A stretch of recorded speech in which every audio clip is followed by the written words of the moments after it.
할렐루야, 주님 오십니다. 오늘은 계시록 시리즈 9번째 시간으로 계시록을 중간 한번 요약하는 시간을 갖도록 하겠습니다. 넷째 송영까지 했고요. 그렇기 때문에 이제 다섯째 송영, 여섯째 송영, 일곱째 송영으로 나아가기 전에 계시록 전체의 말씀을 요약해 보는 시간.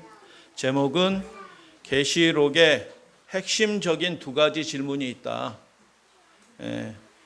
계시록에 가장 중요한 질문 두 가지가 있고, 그것은 초국적이란 말이 무슨 뜻이냐면 나라 간의 경계가 상관없이 모든 나라의 마귀의 질서가, 짐승의 질서가 형성이 돼서 이 세상 모든 사람들이 선악간에 판단하게 되고, 그 판단에 따라서 운명이 영원히 결정되는 일들이 벌어질 것이다 라고 예언되어 있는데, 그 일들이 지금 벌어지고 있다는 뜻입니다. 그래서 평안하다, 안전하다라고 하는 이 시대에 사람들의 운명이 결정되어 가고 있다라는 말씀 드릴 겁니다. 그래서 계시록은 5단락으로 이루어져 있고 7 성령이 핵심 구조라고 말씀을 드려 있는데, 그 7 핵심 구조 가운데서 그 내용의 핵심 주제는 무엇이냐? 7인이 있고 7 나팔이 있고 7 대접이 있는데, 이 내용들의 공통점이 있는데 성격은 조금씩 달라요. 성격은 조금씩 다른데 그 공통적인 내용은 무엇이냐 하면 심판에 관한 얘기다라는 것입니다. 심판. 7인 7 나팔 7 대접은 그 성격은 좀 구분이 돼요. 그러나 핵심 주제는 심판에 관한 말씀이다. 그래서 누가 심판을 해요? 실수가 없으신 하나님이 심판하신다라는 것입니다. 그의 백성을 구원하시기 위해서 심판하시고, 그의 백성과 하나님의 나라를 대적하던 자들을 무너뜨리기 위하여 하나님께서 심판하신다라는 것입니다. 그런데 여러분, 그 헬라어 성경에서 심판, 크리노라는 그 심판이라는 말은 기본적인 의미가 있어요. 그 의미를 아셔야지 하나님이 무엇을 하시는지 아는 겁니다. 그래서 심판은 기본적으로 무슨 뜻을 가지고 있냐 하면 나눈다라는 뜻입니다. 나눈다는 뜻이에요. 그래서 계시록은 처음부터 끝까지 철저하게 두 부류의 사람으로 구분되어 가고 있고 구분될 것이다 라고 계시록, 예수님의 계시는 우리들에게 보여줍니다. 그래서 오늘 5가지로 살펴볼 텐데, 첫 번째는 두 부류의 사람으로 하나님께서 가르고 계신다는 것입니다. 저절로 구분이 돼요. 조금 어려운 일만 생겨도 알아서 구분이 돼. 그러니까 하나님은 편한 겁니다. 이 사람이 진짜 하늘에 속한 사람인지 아닌지 조금만 어려운 일만 생겨도 알아서 구분돼. 뒤로 물러가는 사람들은 하늘에 속한 사람이 아니고, 그 어려운 일 가운데서도 믿음으로 하나님 앞에 전진하시는 그런 믿음의 가족들은 하늘 백성으로 구분, 심판된다라는 뜻입니다. 다 같이 말씀 읽도록 하겠습니다. 계시록 22장 11절. 그 구분이 완료되었을 때, 그 심판하는 일들이 완료되었을 때 예수 그리스도께서 지성소에서 나오시면서 하시는 말씀이에요. 다 같이 목소리를 합하여 계시록 22장 11절. 외우기도 쉽네. 둘둘일일. 다 같이 읽겠습니다. 시작. 불의를 행하는 자는 그대로 불의를 행하게 하고, 더러운 자는 그대로 더러운 채로 있게 하고, 의로운 자는 그대로 의를 행하게 하고, 거룩한 자는 그대로 거룩한 채로 있게 하라. 완전히 구분이 딱 되는 것입니다. 의를 행하는 사람은 계속 하나님 안에서 하나님의 말씀을 순종하면서 그렇게 살 것이고, 하나님의 말씀을 계속 불순종하던, 무슨 일이 생기면 또 뒤로 물러가던 사람은 계속 그렇게 살 것이고, 하나님의 은혜로 말미암아 그 심령과 삶이 새로워지고, 할렐루야, 그렇게 되시기를 주님의 이름으로 축복합니다. 열심을 냅시다. 그렇게 할 가치가 있는 것입니다. 우리 신앙에 열심을 내야 될 가치가 있어요. 그래서 그렇게 열심을 내는 사람들은 그렇게 하나님의 은혜로 말미암아 거룩한 채로 그대로 있게 될 것이고, 뭐 하나님의 은혜를 받았다고 얘기하는데 자기 소견대로 왔다 갔다 이렇게 살아가는 사람들은 계속 그렇게 더러운 채로 있게 하라 하고 두 부류의 사람으로 완전히 딱 구분이 되는 것을 보게 되는 것입니다. 우리 믿음의 가족들은 하나님의 뜻을 행하는 자가 되시기를 주님의 이름으로 축복합니다. 하나님의 뜻을 행하는 자가 거룩한 자로 간주되는 것입니다.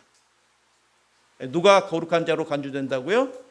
하나님의 그분의 명령을, 계명을 지키는 자가 거룩한 자로 간주되는 그 시대가 되었다라는 것입니다. 불의를 행하는 자는 그 사람이 목욕을 하루에 2번씩 할지라도 세련돼서 교양의 수준으로 볼 때는 아주 세련된 지식인처럼 보일지라도 그 사람은 하나님 앞에서는 더러운 자로 간주되는 것입니다. 그래서 두 부류의 사람들에게 결정적인 차이가 생겨납니다. 이 세상에는 돈 많은 사람과, 죄송합니다, 제가 이런 거로 세상을 구분하지는 않아요. 그런데 돈 많은 사람과 돈이 별로 없는 사람이 있어요. 이 세상에는 권세 있는 사람이 있고 권세가 없는 사람이 있어요. 이 세상에는 신분이 높은 사람이 있고 신분이 그렇게 높지 않은 사람이 있어요. 굉장한 차이가 있습니다. 권세 있는 자는요, 자기가 마음대로 불법을 행해도 감옥에 안 들어가. 근데 힘 없는 사람들, 죄송합니다, 이게 현실이기 때문에 그냥 얘기하는 거예요. 힘 없는 사람은 조금만 법이 어긋나도요 감옥에 들어가고요 추징당하고 막 이렇게 합니다. 그래서 이 세상의 권세와 명예와 지위 이런 것들이 굉장한 차이를 가져오게 됩니다. 굉장한 차이가. 그래서 사람들이 죽자 살자 많이 끌어모으고 높은 자가 되려고 그렇게 노력을 하는 거예요. 그러나 계시록에서는 하나님 앞에 결정적인 차이가 생겨나는데 그 결정적인 차이는 어떤 차이인지 쭉 요약해 드릴 테니까 여러분 잘 들으세요. 계시록 1장부터 22장까지 이 말씀을 쭉 요약해 드리는 것입니다. 예수님이 선포하시는 그 말씀, 불의를 행하는 자와 더러운 자, 의를 행하는 자와 거룩한 자가 완전히 구분되는데 그게 어떤 모습으로 나타나는지 구체적으로 성경적으로는 찾아보지 않고 요약 정리해 드리도록 하겠습니다. 첫 번째, 더러운 자는 땅에 속한 자들입니다. 그리고 거룩한 자는 하늘에 속한 자라고 예수님께서 그렇게 말씀하십니다. 불의를 행하는 자는 어떤 자로 나타나냐면 그 국가의 명령에, 국가의 행정 지침에, 그 짐승의 명령에 굴복한 사람들이 더러운 자로 나타납니다. 그러나 의를 행하는 자, 거룩한 자는 하나님의 이름에, 여러분, 하나님의 이름에 합당한 경배를 드리는 자들이 거룩한 자의 모습으로 나타나는 것입니다. 여러분, 우리의 예배가 하나님이 받으시기에 합당한 예배가 되기 위해서는 우리가 하나님께 전심전력으로 예배 드려야 되는 것입니다. 세 번째는 더러운 자는, 그 불의를 행하는 자는 짐승의 표를 받아요. 그러나 의를 행하는 자는, 하나님의 말씀대로 살아가는 사람들은 무엇을 받냐 하면 하나님의 인을 받는 것입니다. 짐승의 표를 받는 사람이 있고 하나님의 인을 받는 사람들로 완전히 구분된다. 비슷하지가 않아요. 짐승의 표도 받고 하나님의 인도 받는 사람들이 있지 않아요. 하나의 것만 받는다라는 것입니다. 그 결과는 무엇이냐? 화를 당한다라는 것입니다. 계시록에 화로다라는 말이 나오는데 계시록에 그 화가 몇 번 나오는지 혹시 아시나요? 처음부터 한번 읽어보시면, 꼼꼼히 세서 읽어보시면 7번 나와요. 화가 7번 나와. 그러나 하나님의 말씀을 지키고 그 거룩한 자들은 하나님으로부터 복을 받아요. 복이 있다라고 선포함을 받는데, 계시록에서 복이 몇 번 나오냐 하면 몇 번 나온다고요? 7복이 나옵니다. 7복. 근데 그 7복이 어떤 복이냐 하면 다 말씀의 복이에요. 여러분, 이 세상의 것들을 더 많이 모으고 더 좋은 집과 더 높은 권세, 더 높은 지위를 얻는 것이 복이 아니라, 계시록에서는 완전히 처음부터 끝까지 복 있는 사람은 말씀을 받은 사람들이 복 있다라고 그렇게 얘기하는 거예요. 그 말씀 때문에 여러분, 그 하나님의 말씀 때문에 천사들이 그 사람을 그 재앙에서 지켜주신다라고 계시록은 예수님은 그렇게 보여주신 것입니다. 할렐루야, 아멘. 다섯 번째, 짐승의 표를 받은 사람들은 이 세상적으로는 편하게 살았는지 몰라요. 그러나 종국에는 어떻게 되냐면 애가를 불러요. 애가가 뭐예요? 슬픈 노래를 부른다. 멸망한 바벨론과 함께 슬픈 노래를 부른다. 그런데 의를 행하는 자, 거룩한 자는 무슨 노래를 부른다고 얘기해요? 승리의 노래, 새 노래를 부르는다라고 계시록은 그렇게 보여주고 있습니다. 우리들의 입술에 승리의 노래가, 감격의 노래가 있게 되기를 주님의 이름으로 축복합니다. 여섯 번째, 그 결과가 무엇이냐 하면 불의를 행하는 자는 심판의 부활, 사망의 부활, 둘째 부활에 참여하게 된다라는 것입니다. 그러나 하나님의 뜻을 행하고 거룩한 자는 첫째 부활에 참여하게 된다라는 것입니다. 첫째 부활에. 그래서 첫째 부활에 참여하는 자는 복이 있다라고 예수님이 그렇게 보여주셨어요. 그리고 일곱 번째, 또 어떤 부류로 나눠지냐 하면 불의를 행하는 자는 새 예루살렘 도성이 이 땅에 내려왔을 때 어디 있냐면 성 안에 있을까요? 밖에 있을까요? 성 밖에 있어. 왜 밖에 있어요? 자기 스스로 성 밖으로 나간 겁니다. 하나님의 말씀을 순종하지 않으므로 자기 스스로 성 밖으로 나가버렸어. 참 불쌍한 겁니다. 그러나 의를 행하는 자, 거룩한 자는 청함을 받고 성 안에 들어간 사람의 모습으로 나타나고, 그 성 안에서 뭐예요? 어린 양과 함께 혼인잔치에 참여하는 사람의 모습으로 나타납니다. 여러분, 그렇게 되시기를 축복합니다. 이 믿음의 길로 우리가 더 열심을 내서 우리의 마음을 굳게 하고 주님을 바라보며 걸어가다 보면 우리가 예수님과 함께 성 안에 있는 자로 발견되게 될 것입니다. 그래서 무엇에 의해서, 이 결정적인 구분이잖아요. 완전한 구분이에요. 부자와 가난한 자, 이런 구분이 아니라 우리의 운명이 영원히 갈라지는 엄숙한 구분, 그 구분이 하나님 앞에서 지금 이루어지고 있는 때인데 무엇에 의해서 이렇게 구분이 되는가? 그리고 그것을 살펴보기 전에 하나님이 그러면은 이렇게 구분하시는 분 그냥 나누시기만 하시는가? 아니죠. 멸망하는 자가 되지 말도록, 화를 당하는 자가 되지 말도록, 슬픔의 노래를 부르지 않도록 하기 위하여 하나님이 그 사람들을 어찌하든 돌이키시려고 애를 무던히 쓰고 있는 것입니다. 어떨 때는 마음 아픈 소리를 들려주셔요. 마음에 이렇게 찔리는 소리를 들려주시고, 어떤 경우에는 그들로 하여금 넘어지게 하시고, 그래서 하나님 바라보게 하시고, 이런저런 일을 하시는데 구원하시기 위해서 하나님이 하시는 일이 있다. 근데 그 일이 무엇이냐 하면 다 같이 계시록 15장 3절 말씀, 하나님의 종 말씀 봉독합니다. 시작. 하나님의 종 모세의 노래, 어린 양의 노래를 불러 이르되 주 하나님 곧 전능하신 이시여 주께서 하시는 행위들이 크고 놀라우시도다. 나라들의 왕이시여 주의 길들이 의롭고 참되시도다 라고 노래합니다. 여섯 번째 성경인데 여기서 주의 길들이, 주님이 하시는 일들이 의롭고 참되시도다 라고 얘기하는 것은 양명성이 있어요. 의롭다라는, 성경에서 하나님과 관련돼서 의롭다라고 얘기하는 것은 하나님께서 인생을, 죄인들을 그 악에서, 죄에서 구원하시는 분이십니다라는 그런 뜻으로 나타내는 말이에요. 자, 의롭다라는 말이 무슨 뜻이라고요? 하나님이 죄인과 악인들을 그 죄에서, 그 죽음에서 구원하시는 분이시다라는 그 뜻에서 계시록은 성경 다른 부분에서도 마찬가지입니다. 의롭다. 하나님은 반듯하신 분이네. 물론 그렇죠. 그런데 그런 의미보다 이것은 관계적인 의미가 있어요.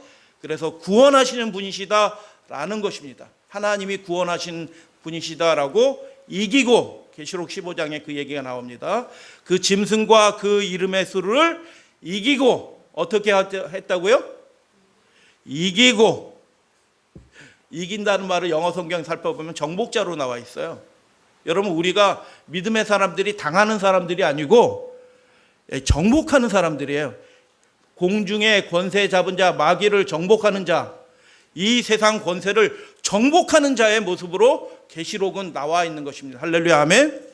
그래서 우리가 예수 그리스도를 믿는다는 것은 시시한 믿음이 아니에요. 정복자, 이기는 자의 믿음을 갖게 된다라는 것입니다. 이기고 벗어난 자들이 하나님을 노래하는데 뭐라고 노래하냐면 힘있게 기쁨으로 감격으로 노래하는데, 아, 하나님은 정말 구원하시는 분이시군요 라고 노래한다라는 것입니다. 그래서 하나님의 의는 구원하시는 이, 양면성이 있다라고 말씀드렸어요. 심판하시는 이 뒷장면에 나오는 이야기들은 또 심판의 장면에 나타납니다. 전에도 계셨고, 다 같이 봉독합니다. 시작. 전에도 계셨고 지금도 계신 거룩하신 이여, 이렇게 심판하시니 의로우시도다. 예, 그까지만 읽겠습니다. 계시록 16장에도 나오고 19장에도 나오고 그렇습니다. 계속 그 뒤의 장면은 이미 사람들의 운명이 결정이 됐어요. 의인과 악인들이 구분이 돼 있어요. 그래서 하나님이 그 뒤로는 심판하시는데, 그분의 의가 양면성이 있는데, 은혜의 시기가 끝나기 전에는, 두 부류로 완전히 나눠지기 전에는 하나님의 의는 무조건 구원하시는 은혜입니다. 어찌하든 구원하시려고 해요. 근데 그 은혜의 시기가 끝나는 그 순간 이후로는 하나님의 의는 심판하시는 의입니다. 공의로 심판하시는 것입니다. 그래서 그 뒤에 하나님의 의롭다라는 얘기는, 계속 나오는 얘기는 뭐냐면, 하나님이 뭐 하는 장면으로 나타나요? 심판하시는 모습으로 나타나는 것입니다. 그렇기 때문에 우리가 구원받을 것인가, 우리가 심판받을 것인가, 그것은 누구의 선택에 달려 있어요? 우리 자신의 선택에 달려 있는 것입니다. 하나님 편에 서기로 한 사람은 주님께서 구원하시고 이기게 해주십니다. 할렐루야, 아멘. 그래서 하나님이 심판하시기 전에 무슨 일들을 먼저 하시냐면 구원하시는 일들을 그렇게 애쓰고 수고하시는 것입니다. 이사야 41장 말씀, 많은 분들이 이 말씀을 사모합니다. 나의 시작. 나의 의로운 손으로 너를 붙들리라. 아유, 얼마나 감사한 말이에요. 우리는 연약한 존재거든요. 그런데 하나님이 그분의 의로운 손으로 우리를 붙들어 주신대. 무슨 뜻이에요? 우리를 지켜주시고 구원해 주시겠다라는 약속이에요. 여러분, 우리를 지키는 것은 우리 자신이 아니에요. 우리가 육신으로 살기 때문에 습관적으로 우리 자신을, 내가 나를 지키기 위해서 애를 많이 써요. 그 나쁜 건 아닌데, 우리가 더 큰 구원을 경험하기 위해서는 하나님이 나를 붙들어 주신다는 것, 지켜주신다는 것을 우리가 시인하고 경험하시는 여러분들 되시기를 바랍니다. 부모들은 본능적으로 자녀들을 지키려고 해요. 근데 자녀들을 지키는 분은 누구시냐 하면 하나님이 지켜주시고 붙들어 주시는 겁니다. 부모님이 평생 자녀와 동행할 수가 없어요. 학교 혼자 가고요, 마트 혼자 가고요, 친구들과 따로 놀러 가고요, 그렇게 해요. 부모가 지켜줄 수가 없어요. 하나님이 우리의 구원자가 되어 주실 때만 그분의 의로운 손으로 우리 인생이 어디에 있든지 하나님이 우리를 붙들어 주시겠다라고 약속하신 말씀이 지금 이루어지고 이제 맞춰지려고 하는 시대가 된 것입니다. 계속 읽겠습니다. 상한 갈대 시작. 상한 갈대를 꺾지 않고 꺼져가는 등불을 끄지 않으시겠다. 내 공의로 너희를, 요약한 겁니다. 내 공의로 너를 다시 살려낼 거다라는 것입니다. 여러분, 우리가 하늘나라 가는데 상한 갈대 그 자체로 들어가지 않아요. 꺼져가는 등불, 희미한 그 상태에서 하나님의 나라에 들어가지 않아요. 꺾지 않고 끄지 않는다라는 말씀은 무엇이냐면, 사람들은 포기했는데 하나님은 포기하지 않으시고 그 인생을 새롭게 해주시겠다라는 약속입니다. 이사야 42장 다시 읽어보셔요. 그렇게 돼 있습니다. 하나님은 우리 인생이 자기 자신도 포기한 인생일지라도 하나님은 기이하신 은혜로 인해서 그 인생을 완전히 새롭게 해주시겠다라는 약속의 말씀이지, 아유, 내가 그냥 너는 그대로 괜찮아, 내가 사랑해, 이런 뜻이 아니라는 말씀이에요. 다 같이 읽겠습니다. 이사야 42장 6절 시작. 의로 너를 불렀은즉 너를 보호하여 이방의 빛이 되게 할 것이다 라고 그분이 작정하셨습니다. 하나님의 의의 궁극적인 목적이 뭐냐면 우리의 삶을 통하여 믿는 사람들의 그 생애를 통하여 하나님께 영광을 올려드리는 빛되는 삶을 살도록 하나님께서 그렇게 하시는 것입니다. 우리를 불러 하나님께서 그분의 의로 우리를 붙들어 주시고 우리를 꺾지 아니하시고 끄지, 우리가 연약하는데 그분이 우리를 계속 붙들어 주시는 이유는 무엇이냐면 결국 지켜주시고 우리로 하여금 많은 사람들에게 구원의 빛, 영광의 빛, 하나님을 알게 하는 빛을 비춰주도록 하기 위하여 그렇게 하신 것이다. 할렐루야, 아멘. 로마서 3장 25절 말씀 제가 봉독합니다. 하나님이 그의 피로, 그의 피는 누구의 피예요? 죄 없으신 예수 그리스도 하나님의 아들의 피로 화목 제물로 삼으사. 화목 제물이 무슨 뜻이에요? 하나님과 우리 사이에 아주 큰 간격이 있다. 만날 수 없다. 죄인의 하나님 바라보면 죽게 될 것이다. 그러나 다시 화목하는 길을 그분이 여셨다. 근데 화목 제물로 삼으신 분이 누구셔요? 삼는다라는 것은 준비한다는 뜻이에요. 그렇게 만드셨다라는 뜻이에요. 우리가 하나님과 화목해서 뭘 한 게 아니고 하나님이신 분이, 그분 자신이 우리와 화목하기 위하여 하나님이 하나님 자신을 희생하신 것입니다. 할렐루야, 아멘. 그게 하나님의 의입니다. 그래서 하나님의 자기 의로우심을 나타내셨다라는 것입니다. 죄는 멸하시고 죄인은 구하시려고 하시는 그 하나님의 놀라운 의가 십자가를 통해서 나타났다라고 그렇게 고백합니다. 그런데 이렇게 이 말씀을 잠깐 몇 구절 살펴봤더니 하나님은 어떤 분이셔요? 인생이 포기할지라도 그 포기한 인생도 돌이키시기 위해서 그 인생에 개입하시는 분이에요. 할렐루야, 아멘. 하나님은 저 멀리 계신 분이 아니에요. 이실론의 하나님이 아니에요.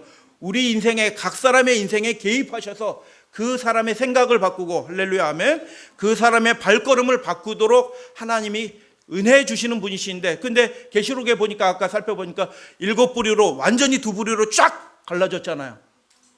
근데 왜 어떤 사람은 불의한 채로, 더러운 채로 있게 되었을까라는 의문이 들게 되는 거죠. 그 사람들은 구원을 받지 못해요. 성 밖에 있을 거예요. 무엇에 의해서? 기준이 뭐냐? 기준. 그 기준에 대해서 한번 살펴보는 시간 갖겠습니다. 그 기준이 무엇에 의해서 구분되는지 핵심 주제가 계시록에 이 땅의 사람들이 하는 가장 중요한 말, 질문 2개. 질문이 뭐예요? 질문 2개. 질문이란 말이 의문이라는 뜻도 되고 자기가 깨닫지 못한 것이라는 뜻도 있어요.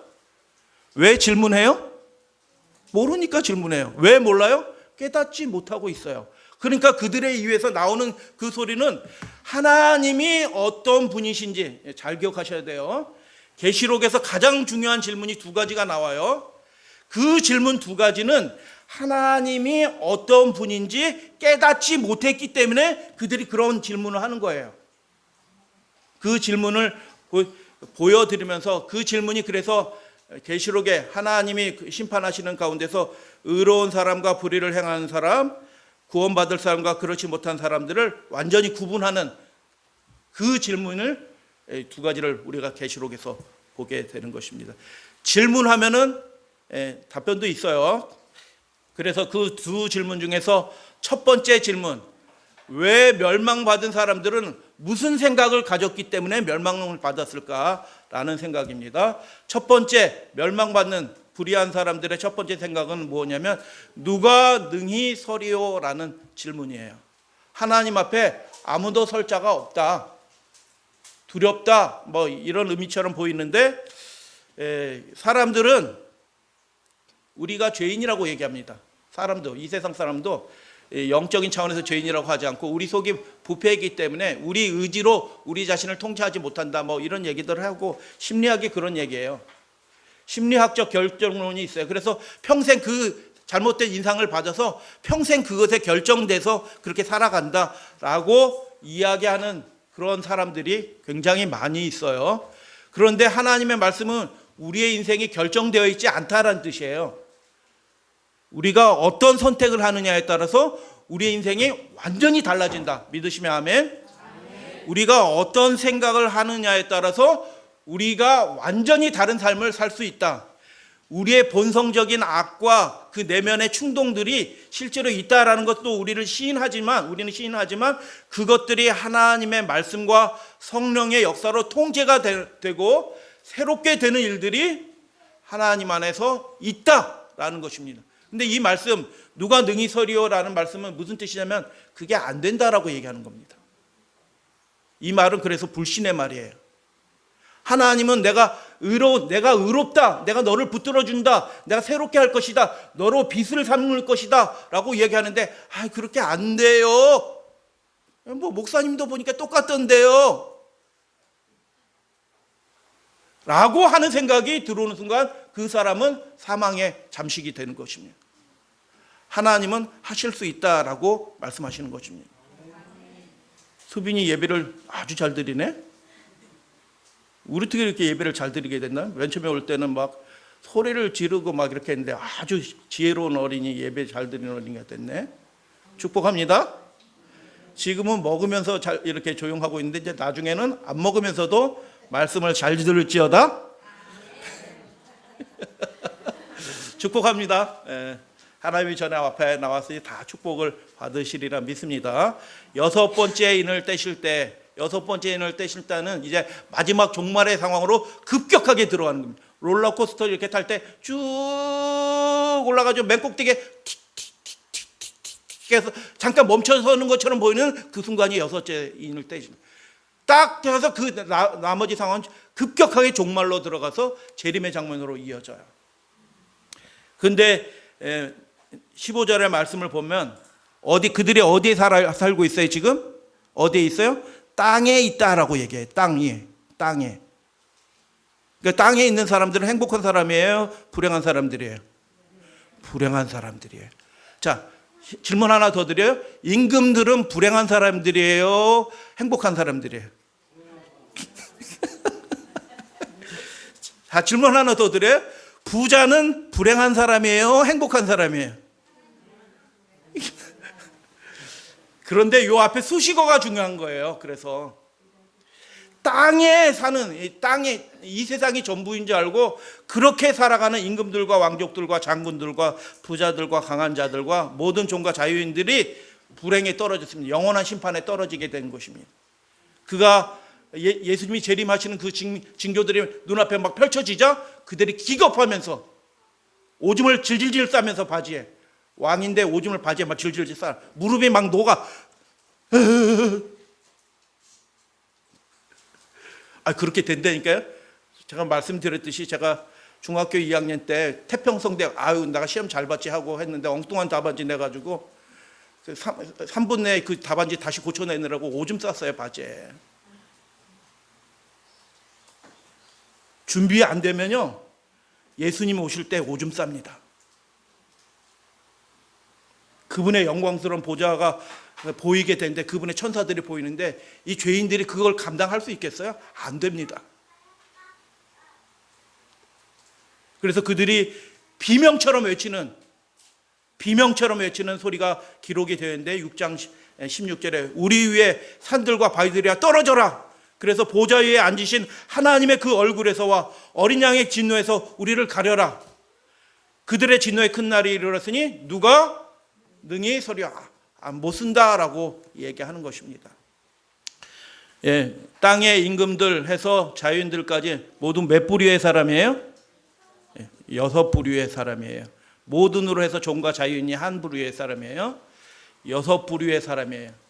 여러분 성경에선 창세기 1장 1절에 단어 수가 몇 개냐면 7개예요. 단어 수가. 창세기 1장 2절에 단어 수가 몇 개일까요? 14개예요. 나누다라는 말씀이 7개예요. 제7일이 하나님의 날이라고 하나님께서 그렇게 말씀하셨어요. 그래서 창세기부터 계시록까지 7이라는 수는 하나님께서 하시는 구원의 완성에 관한 숫자가 7이라는 숫자예요. 그래서 여러분 7번째 날이 우리에게 구원의 날이 되기를 축복합니다. 구분되는 날이에요. 그것에 의해서. 근데 이 부류의 사람들은 지금 심판에 떨어지는 이 사람들은 모두 몇 부류의 사람이에요?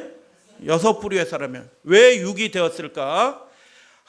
계시록 6장 9절에 보면 그 앞부분을 이렇게 훑어가서 보면 하나님의 말씀과 증거로 죽임을 당한 영혼들이 보입니다. 그런데 그들이 어디서 죽었냐면 영적으로 얘기하면 애굽이라고 얘기하는 그 배도한 그 도성에서 하나님의 말씀을 증거하던 사람들이에요. 근데 그 사람들은 그 말씀을 받아들이는 대신 그 하나님의 말씀을 증거하는 사람을 미워라 해서 죽인 것입니다. 자, 질문 드려요. 그러니까 바벨론 성, 영적으로 애굽으로 얘기하는 그 성 안에는 하나님의 증인이 있어요, 없어요? 없어요. 그 사람들이 하나님의 백성, 성도들이 그 안에 있으면 그 성은 땅의 임금들과 왕족과 전을 해서 자유인들과 성도들이 이렇게 있으면 그 성은 무너지지 않을 것입니다. 왜 그들이 심판을 받게 되냐면 그들의 악 때문에, 죄악 때문에 심판을 받는 게 아니에요. 여러분 아멘 하셔도 됩니다. 자기의 죄악 때문에 심판을 받는 사람은 한 사람도 없어요. 그들의 죄악을 돌이키도록 하기 위해서 하나님이 끊임없이 사람을 보내서 돌이키도록 그렇게 하시는 것입니다. 그 말이 듣기 싫은 말이 될 수도 있어요. 어떤 경우에는. 근데 그 말을 듣고 찔림을 받아서 여러분 돌이키는 게 쉽게 돌이켜지던가요? 굉장히 고통스럽습니다. 여러분 행동 노선을 바꾸는 게 이게 쉽게 바뀌어지는 게 아니에요. 굉장히 슬프고 고통스러운 경험을 통해서 하나님의 말씀대로 서게 되는 거예요. 그게 쉬운 경험이 아니라니까요. 그래서 그 성 안에 하나님의 사람들이 없는 겁니다. 다 내쫓았어요. 핍박해가지고. 우리 베드로후서에 이런 말씀이 있어요. 의인 롯이 다 같이 봉독합니다. 시작. 의인 롯이 소돔에서 나가던 날에 불과 유황이 비오듯 하였다라고 얘기하고 인자가 나타나는 날에도 이러하리라. 예수님의 재림의 장면을 이렇게 베드로서는 기록을 했는데 뭐라고 기록했냐면 의인 롯이 천사들에 의해서 그 소돔과 고모라에서 건져냄을 받아요. 그러면 다 질문 드려요. 소돔과 고모라에는 이제 몇 사람의 의인이 남아있어요? 한 사람도 남아있지 않은 것입니다. 그래서 분리가 딱 되었을 때, 심판이란 말이 무슨 뜻이라고요? 나누다 분리시키다라는 뜻이에요. 분리가 딱 이루어진 그때에 재앙이 쏟아진다라는 것입니다. 그래서 계시록도 똑같아요. 의인과 악인이 딱 분리가 된 다음에 15장, 16장, 17장으로 18장으로 넘어가면서 재앙이 쏟아지고 하나님의 의가 심판하는 공의가 되는 것입니다. 똑같습니다. 창세기부터 계시록까지 똑같아요. 소돔에는 그들에게 하나님의 말씀을 전해줄 사람이 없어요. 불행한 겁니다. 왜요? 그 사람들이 쫓아낸 겁니다. 여러분 우리 주변에서 하나님의 말씀을 어찌하든 자꾸 얘기해 주는 사람이 있다? 카톡으로 자꾸 하나님의 말씀을 보내주는 사람이 있다? 그 사람한테 귀찮게 왜 자꾸 보내? 하고 차단시키면 안 될 줄 믿습니다. 여러분 생각해서 보내주시는 거예요. 저는 절대 차단하지 않습니다. 잘 모르는 분들이 계속 보내주셔요. 제가 목사거든요. 목사. 저는 그런데 그 장로님이 집사님이 계속 보내주셔. 절대로 차단 안 합니다. 여러분 교회 소식방에서 나가지 마시게 되길 바랍니다. 교회 소식방에 이것저것 많이 올리지 않고 그래도 좋은 소식을 올려요. 그러니까 자꾸 이렇게 카톡 한다고 하면 무음 처리하시고, 모르시면 배우셔서 무음 처리하시고, 거기 나오는 말씀 안 보시더라도 계속 있으면 주변에서 그렇게 하나님의 말씀을 내게 들려주는 사람이 있다? 이게 복인 것입니다. 그 사람을 존귀히 여겨주셔야 돼요. 대접해 주셔야 돼. 근데 이 망하는 소돔과 고모라와 이 바벨론 사람들은 어떻게 하냐면 그 사람들을 오히려 대접하기는커녕 핍박을 하는 것입니다. 강요하는 것입니다. 너의 신앙을 왜 니네들은 고지식하게 하나, 이렇게 하는 것입니다. 선지자의 말한 바 멸망에 가증한 것이 거룩한 곳에 선 것을 보거든 읽는 자는 깨달을진저 바로 도망가라. 무엇도 가지지 말고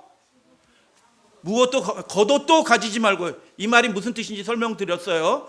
겉옷도 가지지 말고 그 즉시로 도망가라는 것은 팬티 입고라도 그냥 바로 도망가라, 이런 뜻이라고 말씀을 드렸어요. 그만큼 시급하다는 거예요. 우리 운명이 결정되고 있습니다. 그런데 예루살렘이 타이투스 장군에 의해서 완전히 한 3년 전쟁을 통해서 완전히 그냥 풍비박살이 납니다. 왜 그렇게 됐을까요?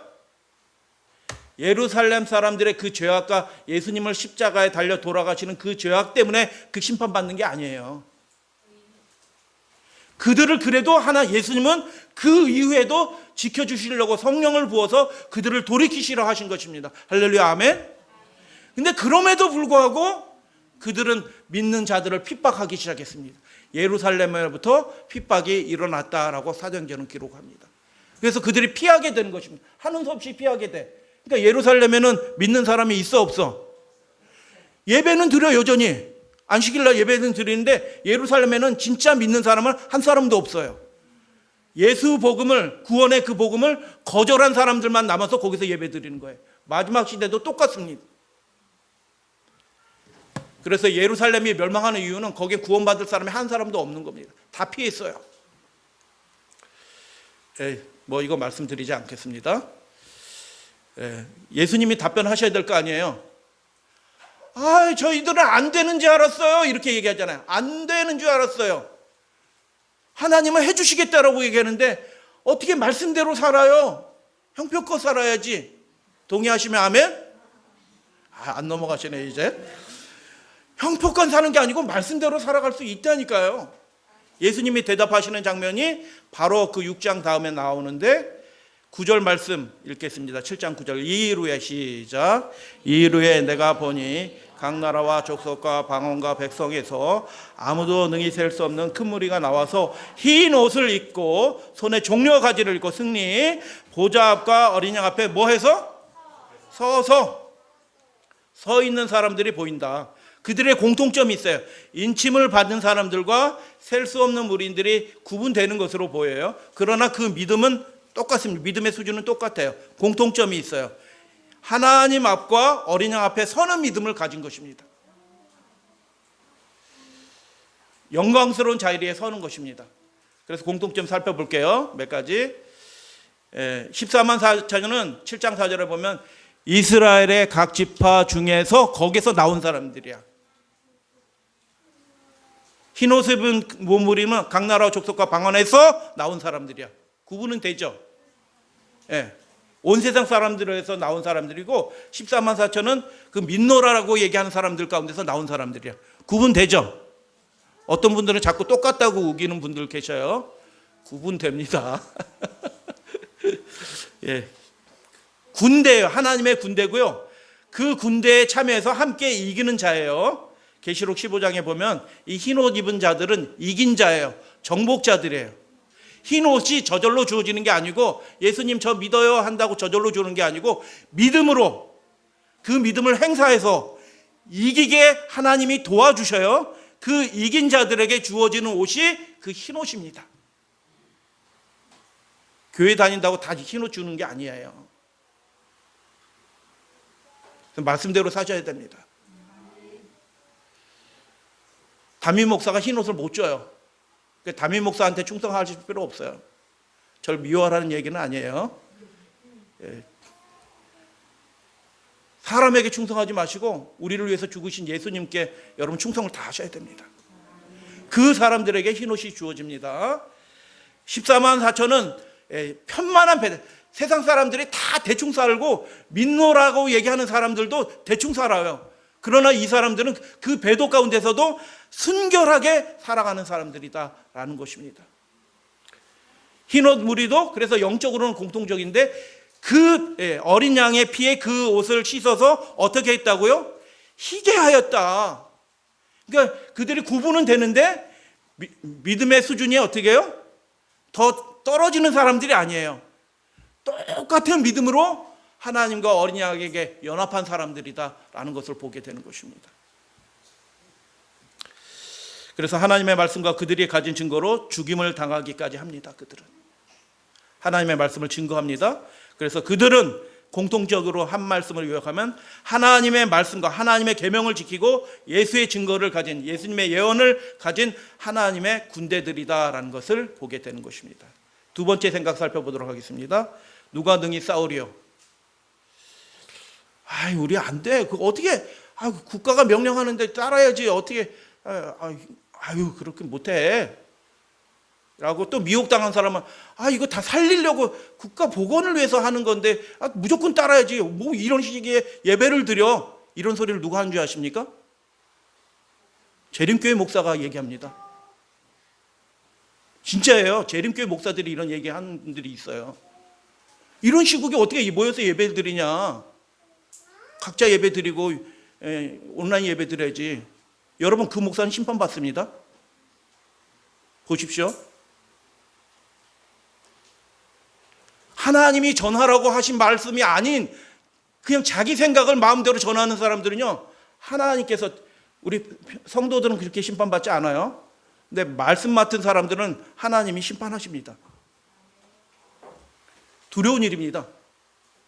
그래서 목사가요, 자녀들 그냥, 우리 성도님들은 그렇게 심판받지 않습니다. 목사들이 안식일인데 시험 잠깐 보고 와, 이렇게 한 목사는요 죽습니다. 제가 구체적으로 말씀드릴까요? 이름 대면서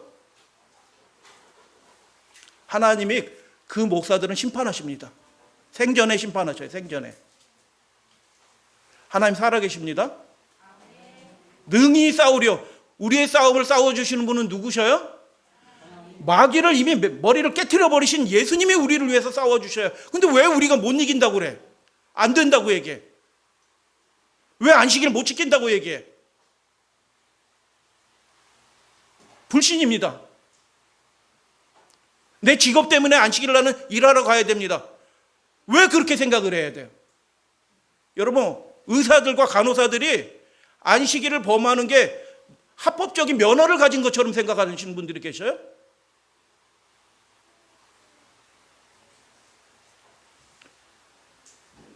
당대는 심판 안 받으리라도 하나님 이 땅에 오실 때 심판받은 자의 무리 가운데 서게 될 것입니다.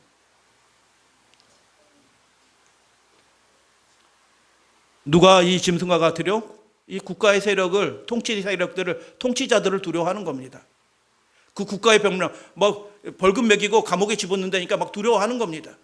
누가 능히 이와 더불어 싸우려? 근데 핵심은 뭐예요? 그렇게 하면은 용에게 경배하는 겁니다. 그 국가의 명령을 따르면은 짐승에게 경배하는 거예요. 결국 하나님을 경배하는 게 아니고 누구를 경배하는 거예요? 용을, 마귀 사탄을 경배하는 거예요. 그러니까 짐승의 표를 받는 거예요. 경배한다는 말이 무슨 뜻이라는 거 아시죠? 이제 다 엎드린다는 뜻이에요. 엎드린다, 말 자체의 의미가 엎드린다는 뜻이야. 거기에 엎드리면 안 되는 겁니다. 그래서 계시록은 엎드리지 말라고 보여줘요. 왜요? 어린 양이 이기셨는데 왜 그런 데다 엎드리냐? 너희가 죽어도 살 것이다. 죽지도 않을 거다. 마지막 때는. 할렐루야, 아멘? 안 죽어. 마지막 때는 순교자 안 나옵니다. 그 전에는 혹시 몇 사람이 순교하실지 몰라도 예전처럼 그렇게 대대적으로 순교하는 일은 없어요. 영광스러운 교회로, 이기는 교회로 하나님이 마지막 때는 끝을 그렇게 내십니다. 이 땅에 사는 사람들은, 그래서 하나님께 충성을 하지 않는 사람들은 다 그 짐승의 명령에 벌금 매긴다니까 그냥 무조건 다 따르는 거예요. 그 경제적인 손해.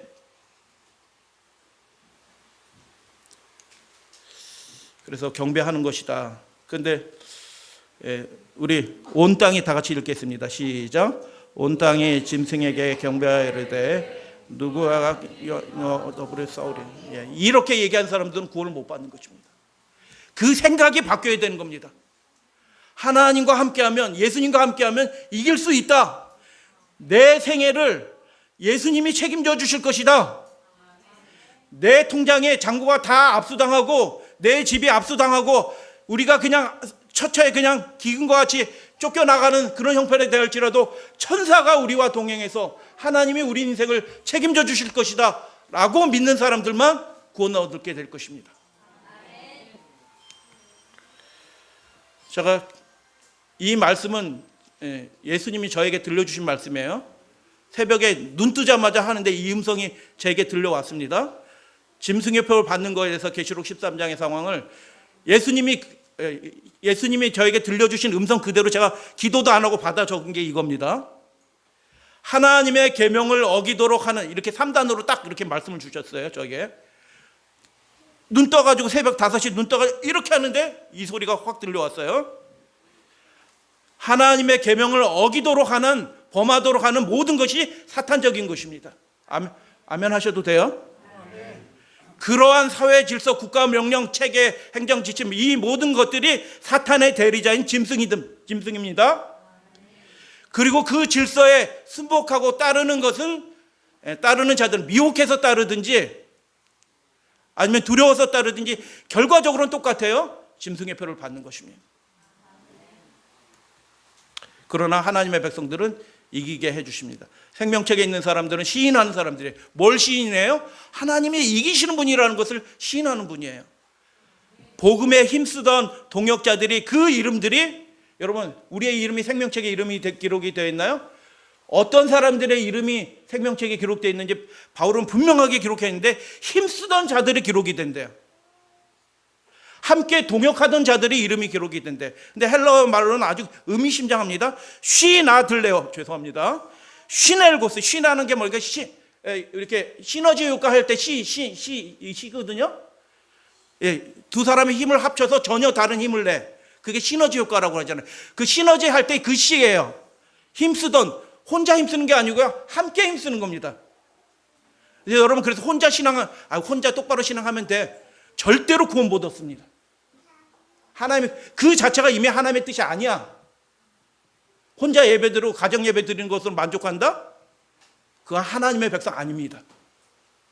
안식일을 지키든 뭘 지키든 상관없습니다.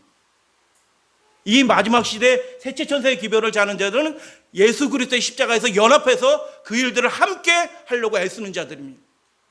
그래서 여러분 제가 모이도록 권면하는 이유가 뭐냐면 성경이 그렇게 돼 있어요. 제 말이 아니에요. 개인 예배 드린다, 가정 예배 드린다, 성경엔 가정 예배가 없어요. 다 모여서 드린 예배지.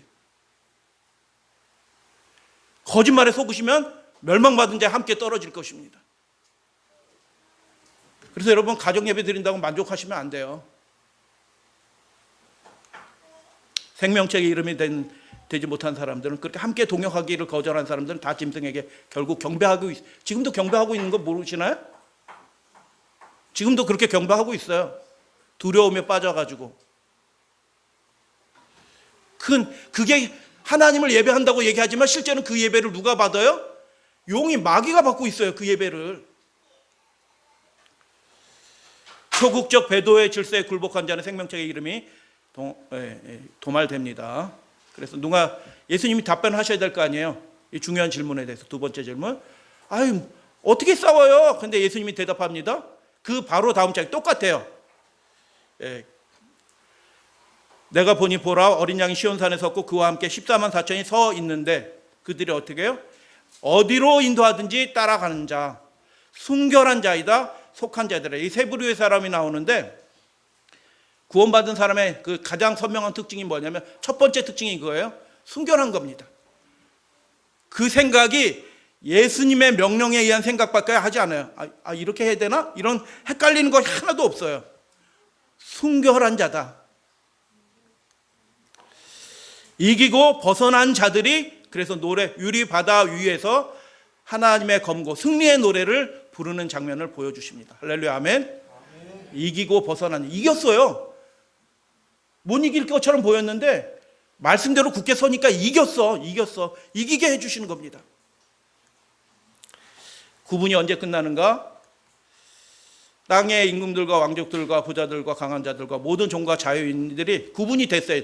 이 사람들이 능히 서리어라고 얘기하는데 구원받은 사람들은 하나님과 어린 양 앞에 서 있다라고 말씀드리고, 누가 능히 더불어 싸우리요라고 얘기하는데 다 땅에 속한 사람들이 그렇게 얘기하는 겁니다. 그런데 하늘에 속한 사람들은 어떻게 얘기해요? 유리 바다 위에, 예수님의 그 하나님의 보좌 앞에 있는 거, 앞입니다. 유리 바다는 유리 바다 위에 서 있는 모습으로 나타납니다. 할 수 있다는 것입니다.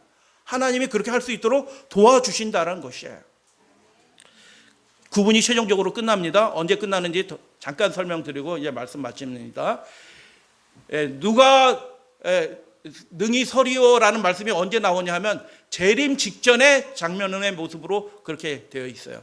7인의 장면을 보면 재림 직전에 그 막간에서 누가 성이요라고 얘기하는데 그 바로 예수님이 재림하시는 겁니다. 최종적인 구분이 언제 끝나요? 지금 끝나고 있는 것입니다. 어떻게 하나님 말씀대로 그렇게 온전하게 살 수 있어요? 못할 때도 있지. 이런 사람들 구분이 되는 것입니다.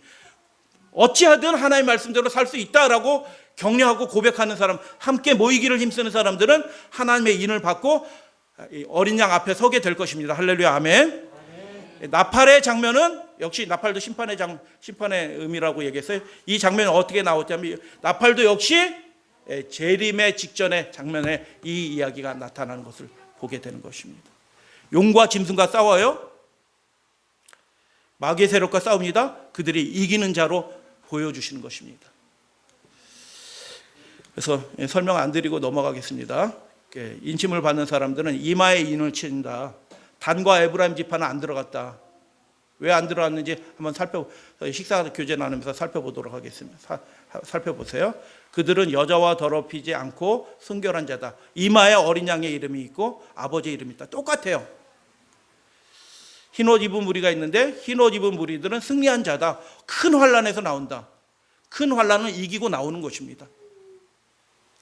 짐승의 15장에 나오는 그 이긴 자들의 노래 나오는 그 노래, 짐승의 그 이름의 수를 이긴 자들은 어떤 자들인가? 짐승과 그 이름의 수를 이긴 자들이야. 큰 환난이 뭐예요? 짐승과 그 우상이 꼼짝달싹 못하게 재산 압수한다고 사형시킨다고 하고 감옥에 집어넣는다고 얘기하는데 우리는 하나님의 계명대로 안식일 예배를 성수합니다. 하나님 앞에 예배 드립니다. 이렇게 얘기해서 지키는 그 사람들이 이기는 자로 나타나는 것입니다. 그 사람들이 흰 옷을 입는 것입니다. 같은 무리예요. 14장 후반부에 15장에 나오는 무리가 같은 무리예요. 결정하는 것은 선택입니다. 이제 말씀을 마칩니다. 여러분, 우리의 운명은 누가 결정하나요? 하나님이 결정하시지 않으셔요. 왜요? 우리는 하나님의 형상으로 지음을 받았기 때문에 우리의 운명은 우리가 결정합니다. 그러면 우리가 어떻게 해서 영원한 생명을 얻게 됩니까? 하나님의 말씀대로 계명대로 살기로 선택하는 사람들이 하나님이 그 선택을 힘있게 해주십니다. 하나님을 선택하면 우리의 연약하지만 하나님의 뜻대로 살기로 선택하면 그 선택을 금강석처럼 다이아몬드처럼 강하게 하시는 분은 하나님이시고 그 선택이 아름다운 선택이라는 것을 하나님이 입증해 주시는 것입니다. 믿으시면 아멘. 그렇게 되는 것입니다. 결정되는 순서 그 일들이 동시에 이 땅에서 동시에 딱 끝나지는 않아요. 여러분 다 아시기 때문에 말씀 읽겠습니다. 설명 안 드리고 말씀을 읽어요. 어떤 사람들은 시작. 어떤 사람들의 죄는 밝게 드러나 먼저 심판에 나아가고 어떤 사람들의 죄는 그 뒤를 쫓겨나는. 우리에게 이 기별을 주신 이유는 뭐냐면 우리가 먼저 준비되라고 이 말씀을 주신 거예요. 14만 4천 되라고 주신 겁니다. 특권입니다. 먼저 준비되라고. 읽습니다. 하나님에 대해서 시작. 하나님의 집에서 심판하실 때가 되었나니 만일 우리가 먼저 하면 됐습니다. 먼저 우리를 심판한다. 어우, 야 두려운데? 우리를 먼저 심판한대. 기분 나쁜데? 이게 아니고요. 특권이에요. 여러분 심판이 뭐 한다고? 가르는 거예요. 가르니까 우리에겐 특권이야. 왜요? 먼저 하나님의 백성으로 먼저 확정을 짓는 일들을 먼저 해주신다는 거예요. 우리를 먼저 도와주신다는 뜻이에요. 할렐루야, 아멘. 이게 축복의 말씀이라 이게 사실은 먼저 준비되고 먼저 인침을 받고 먼저 선택을 받아서 마지막 결정적인 일에 성령을 통해서 쓰임 받는 일들. 그래서 여러분 우리는 목숨 걸고 함께 연합하여 주님의 뜻을 이루는 믿음의 백성들이 되어주시기를 주님의 이름으로 축복합니다. 두 가지 질문, 이 생각을 가진 사람은 잘못 생각한 것입니다. 누가 능히 서리요? 설 수 있어요. 누가 능히 싸우리요? 이길 수 있어요. 하나님께 우리의 선택을 드리십시오. 그러면 우리가 이기게 해주시는 것입니다.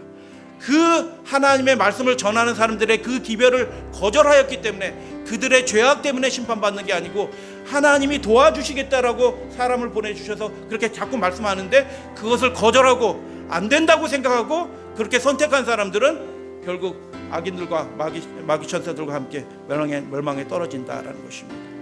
하나님의 사람들은 초국적 배도의 권세에 절대로 엎드리지 않습니다. 그래서 여러분, 안식일에 점점 이렇게 침해되는 일들이 더 벌어질 겁니다. 안식일의 그 신성성이 침해되는 일들을 벌어지는데, 그 일들에 우리는 거부를 해야 됩니다. 아니요, 우리는 안식일에 장사 안 합니다. 우리 자녀들은 안식일에 학원 보내지 않습니다. 우리 자녀들은 안식일에 레슨하지 않습니다. 우리 자녀들은 안식일에 하나님의 말씀에 집중합니다. 그렇게 하는 사람들이 하나님의 인을 받고 천국에 들어갑니다. 그래서 그 운명을 가르는 두 가지 질문에 대해서 전반적으로 살펴봤는데, 하나님의 그 놀라운 축복들을 받으시는 말씀의 백성들이 되어주시기를 주님의 이름으로 축복하면서 말씀을 마칩니다.